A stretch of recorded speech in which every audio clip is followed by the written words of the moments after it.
और बड़ी खबर आपको बता रहे हैं, लोकसभा में प्रधानमंत्री नरेंद्र मोदी ने संबोधन दिया। हम ऐतिहासिक भवन से विदा ले रहे हैं, ये प्रधानमंत्री नरेंद्र मोदी ने कहा है। और साथ ही साथ उन्होंने कहा कि 75 साल की यात्रा में कई उत्तम सृजन हुए हैं। ये संसद हम सबकी साझी विरासत है। प्रधानमंत्री नरेंद्र मोदी ने अपने संबोधन में ये तमाम बातें कही हैं। संसद निर्माण में देशवासियों का पसीना लगा है। इतिहास की महत्वपूर्ण घड़ी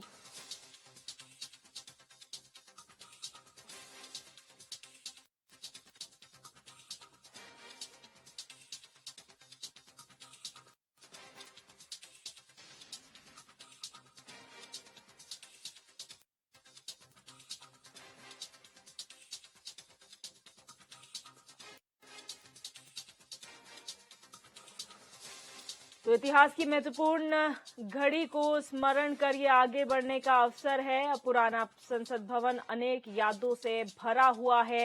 ये प्रधानमंत्री ने तमाम बातें जो है अपने संबोधन में कही हैं। पुराना संसद भवन भी प्रेरणा देता रहेगा। चंद्रयान 3 की सफलता भारत का नया रूप है। G20 की सफलता भारत की सफलता है। सबका साथ सबका विकास ग्लोबल मंत्र है।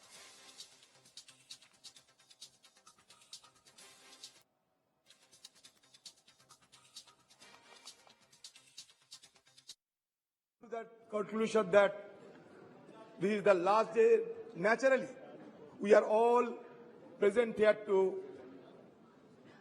bid the adieu of our old building. Our magnificent building today singing a swan song, because tomorrow onward we will be shifting to a new parliamentary edifice. Sir, मैं शुरू में ये कहना चाहते हैं, मैं ज्यादा समय तो नहीं है हम लोगों के लिए, कि जब संसद में संविधान की चर्चा हो, लोकतंत्र की चर्चा हो, तो हमारे पंडित नेहरू जी और बाबा साहेब अम्बेडकर, नेहरू जी तो आर्किटेक्ट ऑफ मॉडर्न इंडिया कहते थे, बाबा साहेब अम्बेडकर को हम फादर ऑफ द कॉन्स्टिट्यूशन मान्यता देते हैं। अच्छा लगा कि आज नेहरू जी के बारे में हमें भी मौका मिलेगा ये सदन में बात रखने की। तो शुरुआत में मैं ये कहना चाहते हैं sir, architect of modern India Nehru had said parliamentary democracy demands आ गया ना, देखो इट डिमांड्स ऑफ कोर्स।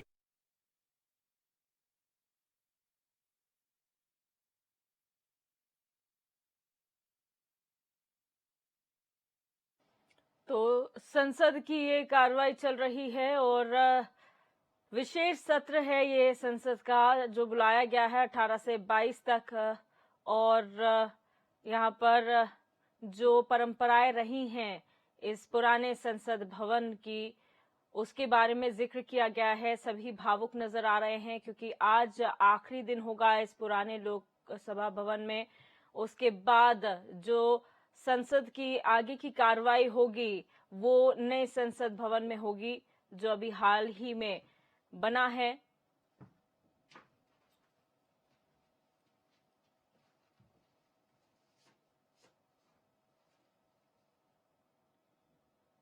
और आपको बता दें कि ये जो सत्र है वो विशेष तौर पर बुलाया गया है। 18 से 22 सितंबर तक ये सत्र चलने वाला है। और आज जो पुराना संसद भवन है वहां पर आखिरी सत्र की कार्रवाई आज हो रही है, जहां पर पहले प्रधानमंत्री नरेंद्र मोदी ने अपना संबोधन दिया और जो 75 साल की यात्रा रही है उसका जिक्र उन्होंने अपने संबोधन में किया है।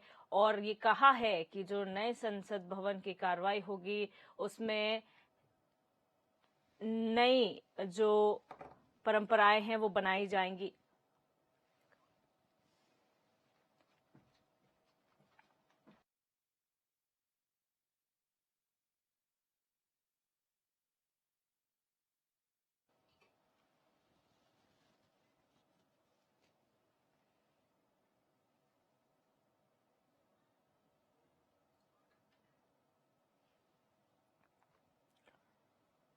और जय त्रिपाठी हमारे संवाददाता हमारे साथ इसी खबर पर जुड़ चुके हैं। जय, एक महत्वपूर्ण दिन है आज, विशेष सत्र की शुरुआत भी हो चुकी है, साथ ही साथ आज आखिरी दिन था इस पुराने संसद भवन में सत्र की कार्रवाई का।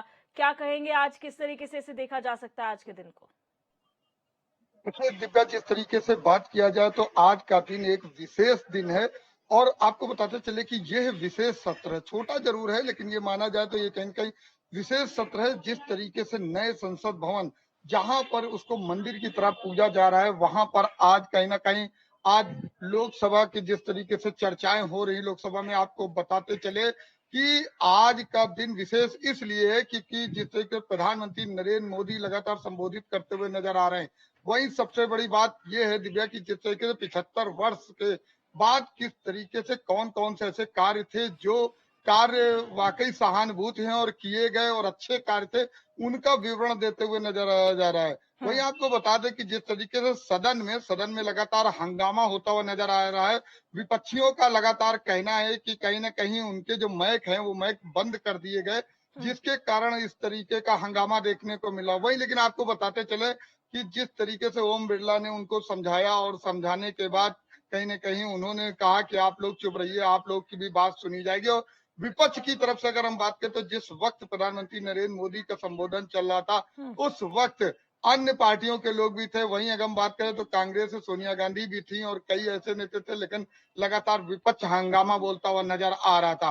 प्रधानमंत्री नरेंद्र मोदी ने अपने 75 साल में जो के बाद जो कार्य किए गए उसके बारे में पूरी तरह से विवरण दिया, संबोधित किया, लोगों को बताया कि आखिर किस तरीके के कार्य थे और किस तरीके से कार्य किए गए। वही आपको बताते चले कि जिस तरह से पूर्व प्रधानमंत्री थे, उनके कार्यों के किए गए उन लोगों को भी याद करते हुए नजर आए। हम चाहे बात कर ले लाल बहादुर शास्त्री को याद किया, जवाहरलाल नेहरू को याद किया, अटल बिहारी वाजपेयी को याद करते हुए नजर आए। तो माना यह जाए जो पूर्व प्रधानमंत्री रहे थे उन सभी को याद करते हुए नजर आए, उन लोगों को नमन करते हुए नजर आए। वही अगर हम बात करें तो लाल कृष्ण आडवाणी के भी द्वारा किए गए कार्यों को भी उन्होंने सराहनीय कहा और बताया कि लगातार किस तरह। लेकिन सबसे बड़ी बात यह है कि जिस तरीके से नया आज जो लोक भवन वो सदन था, उसमें जब जिस तरह चर्चा की गई तो आपको बताते चले कि इस तरीके का नजारा था वो अपने आप में अलग नजारा था। अगर हम बात करें तो उनका साफ कहना था कि नया जरूर है यहाँ पर, और पुराने बात कर ले तो पुराने सदन में भी लगातार चर्चाएं होती थी, लेकिन यहाँ पर नए रूप में इसको तैयार किया गया, नई तरीके से आज कहीं ना कहीं वहां पर लगातार सदन चलाया जा रहा है। अब देखना यह है कि जिस तरीके से सदन चल रहा है, लगातार हंगामेदार सदन हो रहा है और जिस तरीके से माना जाए तो ये विशेष सदन का विशेष सत्र है। छोटा जरूर है लेकिन इसमें खासियत ये है कि सभी चीजों पर चर्चा होती हुई नजर आ रही। और वहीं अगर हम दिव्या बात करें तो कई ऐसी योजनाएं हैं, कई ऐसी चीजें हैं जो यहाँ से आज निकलती हुई नजर आएंगी। हालांकि अब देखना यह है कि जिस तरीके से हंगामा हो रहा है, इसके बाद अभी प्रधानमंत्री ने जिस तरह संबोधन किया, लगातार उन्होंने अपने संबोधन में ये भी बताया कि आखिर हमारा देश किस तरीके से आगे बढ़ रहा है, विकास कर रहा है। आज वो दिन है कि जब भारत से लोग हाथ मिलाने के लिए खुद उत्सुक नजर आ रहे हैं। और जिस तरीके से भारत की आपको बताते चले कि कहीं ना कहीं सक्रियता बढ़ी है, वो अपने आप में बड़ी चीज है, चर्चित रहा है। भारत में अगर हम बात करें तो जिस तरीके चंद्रयान को लेकर आपको बता दें कि भारत ने जिस तरीके से एक अपना अन्य देशों को में अपनी एक छवि बनाई है, वो भी देखने वाली चीज है। और लगातार भारत की छवि की अगर बात करें तो G20 को लेकर उन्होंने बताया कि जिस तरीके से G20 को देखते हुए विकास बढ़ रहा है और भारत कहीं ना कहीं नई उपलब्धियों को प्राप्त करता हुआ नजर आ रहा है। तो आज वह दिन दूर नहीं है कि जब अन्य देश के लोग स्वयं भारत से हाथ मिलाने के लिए तैयार हैं। तो कहीं ना कहीं माना जाए तो जिस तरीके की भारत की अब की राजनीति चल रही है, भारत के अब के कार्य हैं, वो कहीं ना कहीं विदेशों तक की उसकी गाथा गाई जा रही है। अब देखना यह है कि जिस तरीके का हंगामा हुआ है, अब इस हंगामे पर किस तरीके से आगे चर्चा होगी और किस तरीके से ये सदन चलता हुआ नजर आएगा। जी जय, बहुत शुक्रिया हमारे साथ जुड़ने के लिए और तमाम जानकारी साझा करने के लिए। और रुक करेंगे खबरों का। लोकसभा चुनाव 2024 की तैयारियों के मद्देनजर राष्ट्रीय स्वयंसेवक संघ भाजपा और प्रदेश सरकार की 19 सितंबर को लखनऊ में बैठक होने वाली है। बैठक 2 चरणों में होगी, जिसमें सभी सहयोगी संगठन सरकार के मंत्रियों को जमीनी हकीकत की जानकारी देंगे। और जो है वो आपको बता दें कि 19 और 20 सितंबर को होने वाली बैठक में आरएसएस के सर कार्यवाह दत्तात्रेय होस बोले सीएम योगी आदित्यनाथ मौजूद रहेंगे। माना जा रहा है कि बैठक कर दलितों तक पहुंचने की तैयारी में संघ और बीजेपी है। साथ ही संघ चुनाव से पहले सियासी जमीन तैयार कर रहा है। कल 1 बजे भाजपा प्रदेश अध्यक्ष भूपेंद्र चौधरी, प्रदेश महामंत्री संगठन धर्मपाल भी बैठक में शामिल होंगे। बैठक में बूथ सशक्तिकरण अभियान पर चर्चा होगी। 26 सितंबर से शुरू बूथ सशक्तिकरण अभियान की शुरुआत की जाएगी। नए वोटर्स को पार्टी से जोड़ने के लिए संघ की मदद ली जाएगी।